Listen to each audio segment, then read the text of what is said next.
एक बार की बात है, एक आदमी एक ऋषि से पूछते हैं, हे ऋषि मुनि, इस जगत में सबसे बलवान कौन है? ऋषि मुनि मुस्कुराते हुए कहते हैं, बेटा, इस प्रश्न का उत्तर मैं तुम्हें एक कहानी के माध्यम से दूंगा। ये कहानी है राजा विक्रम और चित्रलेखा की। ऋषि मुनि कहानी सुनाते हैं। एक बार की बात है, राजा विक्रम जंगल से गुजर रहे थे। वहाँ एक सांप था जो बांस के डर से अपने बिल में छुपा हुआ। कई दिनों से वो भूखा था। जब राजा विक्रम वहाँ से गुजरे तो सांप ने उनसे सहायता मांगी।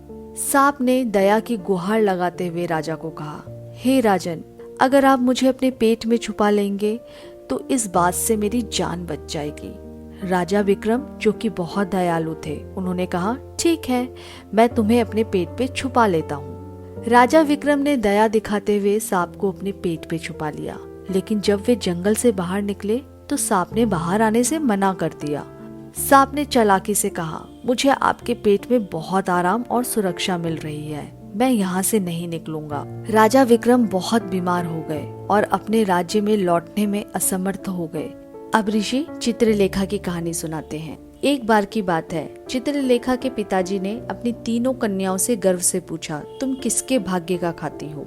उनकी दो बेटियों ने बड़े ही प्रेम से जवाब दिया, पिताजी, हम तो आपके भाग्य का खाते हैं। लेकिन चित्रलेखा, क्योंकि वो बहुत स्वाभिमानी थी, उन्होंने कहा, मैं किसी के भाग्य का नहीं खाती। चित्रलेखा के उत्तर से पिताजी क्रोधित हो गए और उन्होंने उनकी शादी एक गरीब कोढ़ी से करवाने का निर्णय लिया। राजा विक्रम क्योंकि उस समय जंगल में ही रह रहे थे, इसलिए चित्रलेखा के पिताजी ने अनजाने में राजा विक्रम से ही चित्रलेखा की शादी करवा दी। शादी के बाद चित्रलेखा राजा विक्रम के साथ जंगल में रहने लगी। फिर एक दिन अचानक एक अनोखी घटना घटती है। राजा के पेट में रहने वाले सांप की बातचीत वहाँ पास में रहने वाले एक दूसरे सांप से होती है। वो सांप उससे बोलता है, तुमने राजा को धोखा दिया है और अब उनके पेट में रहकर आराम पा रहे हो, लेकिन तुम्हारा अंत हो जाएगा अगर जिस दिन राजा ने गंगा जल पी लिया।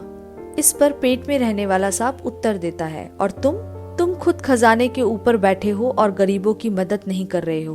पीपल का तेल डालने पे तुम भी नष्ट हो जाओगे। ये सारी बातें सांपों की चित्रलेखा ने सुन ली और राजा को गंगा जल पिलाया, जिससे पेट में छुपा हुआ सांप मर गया। और बाद में पीपल का तेल डालने पर दूसरा सांप भी मर गया और छुपा हुआ खजाना बाहर आ गया।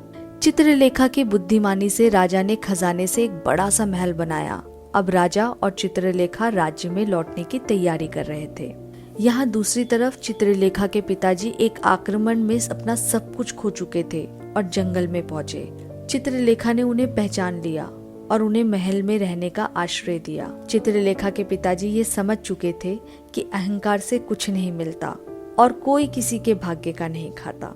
मैं समझ गया हूँ कि सबसे बलवान समय है। जी हाँ, इस कहानी से हमें ये सीख मिलती है कि समय से बलवान कोई नहीं होता।